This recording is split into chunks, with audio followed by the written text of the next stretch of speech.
महासागर न्यूज. नमस्कार. महासागरमध्ये मी स्वप्नील दुधारे आपलं स्वागत करतो.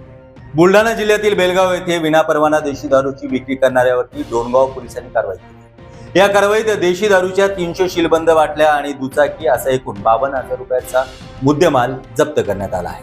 परशुराम किशोर अतिक्रम, वय वर्ष 38, राहणार आणेपल्ली, मेदक, तेलंगणा आणि हल्ली मुक्काम बेलगाव हा विनापरवाना देशी दारूची जवळपास विक्री करत होता आणि त्याच्याकडनं 52,000चा मुद्देमाल डोणगाव पोलिसांकडून जप्त करण्यात आला आहे. आणि त्याबरोबरच हा व्यक्ती विनापरवाना दारू विक्री करत असल्याची माहिती पोलिसांना मिळाली होती. त्यानुसार 18 ऑगस्ट रोजी दुपारी 12:30 वाजण्याच्या सुमारास बेलगाव येथे छापा टाकण्यात आला. यावेळी जवळपास 12,000 रुपये किमतीच्या देशी दारूच्या 300 शीलबंद बाटल्या तसेच 40,000 रुपये किमतीचे दुचाकी क्रमांक MH281594 असा मुद्देमाल पोलिसांनी जप्त केला आहे.